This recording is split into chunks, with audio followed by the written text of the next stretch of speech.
9 de la mañana con 36 minutos en esta jornada de día jueves 28 de abril. Hemos hablado harto durante los últimos días de salario mínimo a propósito del acuerdo que alcanzó el gobierno con la CUT para incrementar este guarismo a 400.000 pesos mensuales a partir del mes de agosto. Con quienes hemos hablado harto respecto de este tema y en varias ocasiones es con nuestros amigos de Fundación Sol. En esta ocasión está con nosotros el economista Marco Kremerman. ¿Cómo estás, Marco? Muy buenos días. Hola Claudia, muy buen día, muy bien, gracias.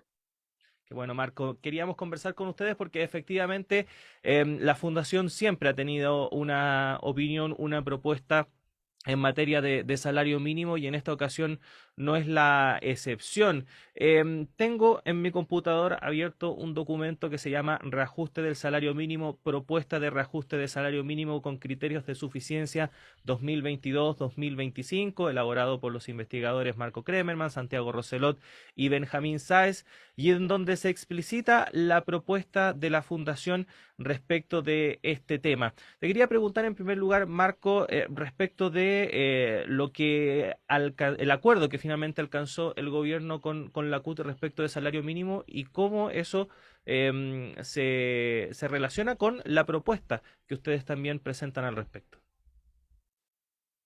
En primer lugar, es muy importante recordar que la política de salario mínimo en Chile y en cualquier parte del mundo tiene un objetivo. Y ese objetivo es que quien lo gane, el trabajador o la trabajadora, pueda, con el monto que recibe, satisfacer sus necesidades básicas y la de su grupo familiar. En Chile, este concepto nace hace más de 70 años bajo el nombre de sueldo vital y se desfigura completamente durante la dictadura y después nunca más se vuelve a recuperar ese sentido genuino de la política de salario mínimo. Por tanto, la pregunta que hace muchos años nos hacemos en la Fundación Sol y muchos trabajadores y trabajadoras se hacen a través de sus sindicatos es por qué el monto del salario mínimo no está en relación con el costo de vida mínimo que existe en el país. ¿Por qué? Porque el salario mínimo, a pesar de lo que han mencionado muchas autoridades, muchos economistas que han opinado por mucho tiempo, no es un salario mínimo de enganche, o un salario para quienes vienen saliendo, por ejemplo, de cuarto medio y encuentran un primer trabajo de 20 horas, de 30 horas para ir agarrando experiencia. El salario mínimo lo ganan quienes trabajan jornada completa, 45 horas a la semana. Y según algunos estudios, nosotros hemos presentado algunos, también han aparecido algunos de parte de la propia comisión técnica convocada por el gobierno anterior, más del 40-45% de quienes ganan el salario mínimo son jefas o jefes de hogar. Vale decir, es la principal fuente de ingreso de esos hogares, el salario que reciben. Entonces, en esa perspectiva, el problema de la propuesta y del acuerdo que se ha anunciado hace algunos días atrás por parte del gobierno y la CUT, es que tiene dos grandes problemas o deudas de arrastre histórico. Primero, vivimos una situación de aumento de precios importante. Si nosotros consideramos el salario mínimo de marzo del 2020 y lo llevamos a precios de hoy, o sea, solamente manteniendo el poder adquisitivo, ningún aumento real, ya estaría en 365.000 pesos. Entonces, el aumento que va a tener el salario mínimo en mayo, que es de 380, en agosto va a alcanzar los 400, son solo 15.000 pesos en términos reales. Muy exiguo. Y en segundo lugar, la propuesta que el gobierno plantea no se hace cargo de la deuda arrastre que el salario mínimo trae y que lo tienen en un valor muy, muy, muy bajo, ¿no? En tanto, tampoco se plantea aumentos posteriores en los siguientes años de gobierno. Lo único que sabemos por el programa de gobierno de Gabriel Boric es que al final de su mandato, vale decir, fines del 2025, quizás comienzos del 2026, llegaría a 500.000 pesos brutos. Ese valor ya está completamente obsoleto, ¿no? Llegar en 3 años más, en 3 años y medio más, a 500.000 pesos brutos está obsoleto. Entonces, lo que uno echa de menos en este acuerdo son dos cosas. En primer lugar, haber llegado a un monto mayor este año. Nosotros proponemos que este año, en noviembre, para dar un poquito más de espacio, llegar a un monto de 450.000 pesos con subsidios a las micro y pequeñas empresas para que puedan soportar ese aumento y establecer un plan de reajuste de 3 años y medio, de tal manera que al final del periodo de Gabriel Boric se llegue a algo tan básico como que el salario mínimo sea igual a la línea de la pobreza para un hogar promedio de 4 personas. Con esto termino. ¿Por qué es tan relevante este estándar? Primero porque el estándar más básico que existe en Chile es la línea de la sobrevivencia, es el piso, no el techo. Y en segundo lugar porque no se puede decir como argumento es que más de una persona a esta altura de la vida trabaja en los hogares trabajan dos personas, tres personas, no, porque esta métrica lo que está indicando y tiene como objetivo es que para superar algo tan básico como la línea de la pobreza, debería bastar con que una persona en un hogar promedio trabaje para sacar a su familia de la pobreza. Si voluntariamente, ¿no? O por distintas razones más personas desean trabajar en el hogar, bienvenido sea, que lo puedan hacer, pero no que sea obligatorio porque el salario no alcanza. Ujú. Marco, de acuerdo a los cálculos que ustedes han hecho hoy en día, ¿cuánto debería ganar una persona para que efectivamente exista este criterio de suficiencia? Estamos en una distancia bastante grande, Claudio. Si nosotros revisamos en el Ministerio de Desarrollo Social y Familia la publicación de la línea de la pobreza, que se actualiza mes a mes, y que incluye también la polémica canasta básica de alimentos, ¿no? Que ha quedado relacionado con este subsidio de 6.400 pesos, uno ve que para un hogar promedio de cuatro personas está en 513.000 pesos. La línea de la pobreza es 513.000 pesos líquidos. Entonces, dado que el salario mínimo bruto hoy día es 350 y líquidos quedan 285.000 y fracción, ¿no? Si le agregamos la gratificación que reciben los trabajadores, que es un 25% más de su remuneración, esos trabajadores actualmente querían líquido en 350. El asunto es que ahí hay otra discusión, ¿no? Y es que la gratificación termina dejando de lado cualquier repartición de utilidades en Chile. Todas las empresas se adhieren a esa cláusula y es importante separar las aguas, ¿no? Hablar del sueldo base. Y el sueldo base mínimo líquido quedan 285. Entonces, para que el sueldo base mínimo líquido quedara en 513.000 pesos hoy día, vale decir, equivalente a la línea de la pobreza, el salario mínimo bruto debería ser 630.000 pesos. Estamos a 280.000 pesos de distancia, con la propuesta del gobierno que llega a 380, ¿no? Ahí quedamos a 250 y cuando llegue a 400 quedaríamos 230, pero ya la inflación va a seguir escalando y por tanto vamos a quedar de nuevo cerca de 250.000 pesos de distancia. Por tanto, la propuesta de la Fundación lo que hace es con aumentos graduales y con subsidios a las micro y pequeñas empresas se pueda llegar en un periodo de 3 años y medio a el valor equivalente a la línea de la pobreza al fin del 2025, que nosotros calculamos que ya va a ser a esa altura cerca de 740.000 pesos. Ujú. ¿De qué monto debiese ser este subsidio? Porque, claro, hay quienes dicen que efectivamente hoy en día no hay tanta holgura como para poder avanzar en subvencionar de manera tan importante el sueldo. ¿Cómo se establece eso? El gobierno acaba de anunciar ayer en la noche, en la tarde, que iba a subsidiar a las empresas de menor tamaño con 22.000 pesos mensuales para que soportaran el aumento del salario mínimo y en régimen, en agosto, iba a aumentar este subsidio a cerca de 30.000 pesos.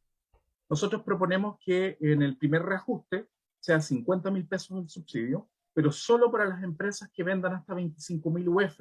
¿Cuáles son estas empresas? Las que son denominadas por Servicio de Impuestos Internos como microempresas y pequeñas empresas. Ese sería el universo de apoyo, las empresas de menor tamaño reales, ¿no? Y este subsidio, en la medida que tenemos reajustes sucesivos de 50.000 pesos semestrales, que es la propuesta de la Fundación Sol, va a aumentar, ¿no? Y va a quedar en relación al porcentaje de las cotizaciones previsionales, que más o menos hoy día en Chile es 19% de la remuneración. Entonces, a fines de noviembre de este año, cuando nosotros proponemos que el salario mínimo llegue a 450, que tampoco hay una distancia tan grande con los 400 que propone el gobierno, nosotros planteamos que a la empresa más chiquitita, la que vende menos de 600 UF, se le subsidie con 100% de las cotizaciones previsionales, que serían 85.500 pesos. Al siguiente segmento, que vende entre 600 UF y 5.000 UF, se le subsidie con un 90% de ese valor, que son 76.000 pesos aproximadamente. Y quienes venden entre 5.000 y 25.000 UF, 25.000 UF son 800 millones de pesos al año en venta, pueden recibir el 80% del subsidio. En los siguientes semestres, este porcentaje va a ir bajando lentamente.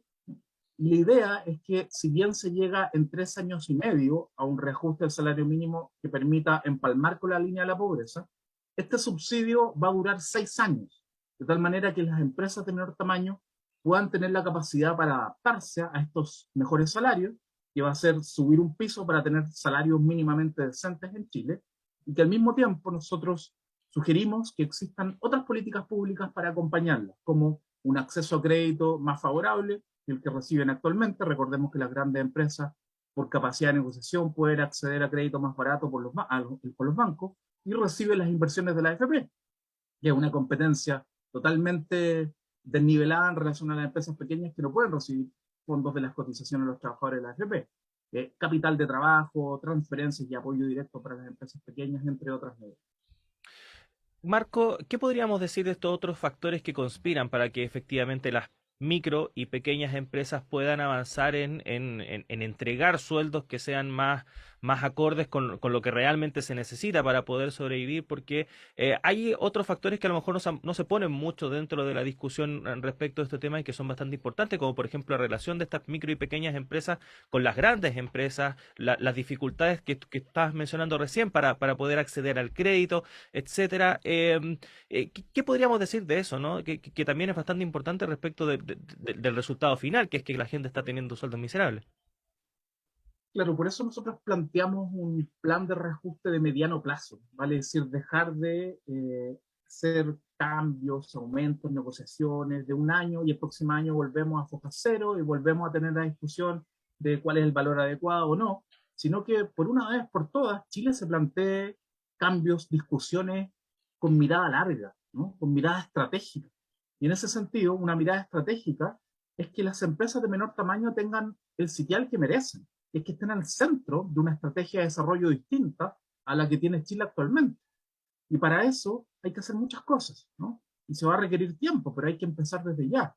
Chile tiene un mercado altamente concentrado, estamos llenos de oligopolios, vale decir, 3 o 4 empresas explicando el 90% de las ventas de los distintos sectores económicos, en el retail, en la banca, las AFP, ISAPRES, forestales, etcétera. Y eso no permite competencia, eso canibaliza a las empresas pequeñas, que en general se relacionan con las empresas grandes como competidoras y las sacan del camino con malas prácticas las empresas grandes, como proveedoras, y las empresas grandes las tratan mal, les pagan a 60 días, a 90 días, aunque se haya tratado de solucionar aquello, todavía tenemos un problema importante en aquello, o como tercerizadoras. Entonces, a veces las empresas grandes les tercerizan algunas fases de producción y también las tratan muy mal. Por tanto, es importante proteger a las empresas pequeñas, darles las facilidades, justas facilidades que han tenido las grandes, que han sido subsidiadas por el Estado a través de subsidios forestales, concesiones mineras, concesiones acuícolas, se les favorece con el impuesto específico al combustible, no tienen que devolver IVA en algunas situaciones, etcétera. Ese tratamiento se necesita para las empresas pequeñas, para que efectivamente estén en las condiciones de pagar salarios decentes. Porque hay algo que es muy extraño, Claudio. Hemos hablado tanto, o se ha hablado tanto de que Chile ha crecido enormemente, que se ha reducido la pobreza estadística, pero la gran pregunta es, ¿por qué en Chile los sueldos no alcanzan para vivir en Chile? ¿No? Ahí hay una incoherencia. Los salarios que ganan los trabajadores y trabajadoras no le alcanzan para vivir en su propio país. Entonces aquí hay un problema que no cuadra, ¿no? Prácticamente el 75%, un poquito más de los hogares deben recurrir obligatoriamente a la deuda para llegar a fin de mes. No, no estamos hablando ni siquiera para un crédito hipotecario, un crédito automotriz, que es algo que sucede en todas partes del mundo, sino que es para alimentarse, para vestirse, para pagar la luz, para pagar el agua, para pagar deuda, para pagar educación, para pagar salud. Por tanto, ese es el punto central. Tenemos que acostumbrarnos a un mundo del trabajo que pague salarios decentes y que con el salario a los trabajadores y trabajadoras les alcance para satisfacer sus necesidades básicas. Ujú. Por último, Marco, nos quedan un par de minutos, pero quería tratar contigo también el tema de la importancia de los sindicatos, de la sindicalización. Se ha hablado en la Convención Constitucional y se ha avanzado en términos de la negociación ramal, también del fortalecimiento de los sindicatos. ¿Qué podríamos decir respecto a este tema en torno a esta discusión, ¿no? Que son los salarios? Bueno, este es un tema, Claudio, también central. La Fundación, junto a muchos sindicatos, viene impulsando en las últimas semanas la campaña Tu Trabajo Vale, que dice mucho, ¿no? Dice en relación con el valor, ¿no?, del trabajo, de la fuerza de trabajo que deben vender las personas para poder llegar a fin de mes, para poder tener sus ingresos. Y el trabajo de una persona vale mucho, ¿no? Es el que genera el crecimiento, la riqueza de la nación, pero lamentablemente está muy mal pagado en Chile. Y ahí cumple un rol fundamental la organización en el espacio productivo. En los países donde hay muy baja sindicalización como Chile, menos de 20% sindicalización, y donde muy pocos trabajadores y trabajadoras negocian colectivamente o están encubiertos con un instrumento colectivo, como el caso chileno, que es menos del 10%, en general tienen menos posibilidades de que se les pague lo que producen, ¿no? Que se les pague lo que corresponde. En aquellos países donde existe negociación colectiva por sector económico o rama, tal como los empresarios en Chile se organizan por gremio, ¿no? Y negocian con el Estado y hacen fuerza, en Chile eso está prohibido para los sindicatos, negociar por sector económico, el comercio, la industria en general, etc. Eso es fundamental en términos democráticos para que exista algún nivel de simetría a la hora de negociar los frutos del crecimiento y la riqueza que generan los propios trabajadores. Entonces, es relevantísimo que tanto el nuevo gobierno como la Convención Constituyente se aprueben y se propongan un cambio sideral al modelo de relaciones laborales que fue cercenado en dictadura y que prácticamente no sufrió ningún cambio en los gobiernos posteriores. Básicamente ahí hay 3 o 4 puntos centrales. Negociación colectiva por sector económico y rama tiene que estar habilitado en Chile, es un derecho democrático fundamental. Derecho a huelga efectivo de los trabajadores, que no existe pluralidad sindical, que no se puedan montar grupos negociadores en paralelo de los sindicatos, muchos de ellos estimulados por las propias empresas, ¿no? Y que hace que no exista una titularidad sindical clara, y al mismo tiempo participación de los trabajadores en las tomas de decisiones clave y estratégicas en la empresa y en la repartición de utilidades, que hoy día está desnaturalizado por la ley que les permite a los empresarios optar por otro tipo de cláusulas. Y finalmente, ¿no? Esto no sustituye de ninguna manera la negociación directa a los trabajadores, que tengamos un piso mínimo. Y este piso mínimo tiene que ver con un salario mínimo decente que esté relacionado, vinculado con el costo de vida mínimo que existe en Chile, que está muy lejos de lo que está proponiendo el gobierno actualmente. Marco Kremerman, economista de Fundación Sol, gracias por haber estado a esta hora de la mañana para conversar de este tema. Que estés bien. Muchas gracias a ustedes. Estén muy bien. Salud. Muchas gracias, Marco. Y con esta conversación nosotros también comenzamos a despedir esta primera edición de Radio Análisis. Son las 9 de la mañana con 53 minutos. Agradecer la compañía que nos ha entregado durante esta jornada y por supuesto la invitación es a que siga junto a todas nuestras plataformas. Acá en la 102.5 FM llega en minutos Antonella Esteves y Semáforo, pero también continúe junto a la red de radios que piensan y la señal de Uchile TV 11.2 en la televisión abierta digital. Gracias a Francisco Veas, a Tania González, a Manuel Silva, a todo el equipo de la radio. Nos reencontramos ya mañana viernes. Que estés bien. Un abrazo. El departamento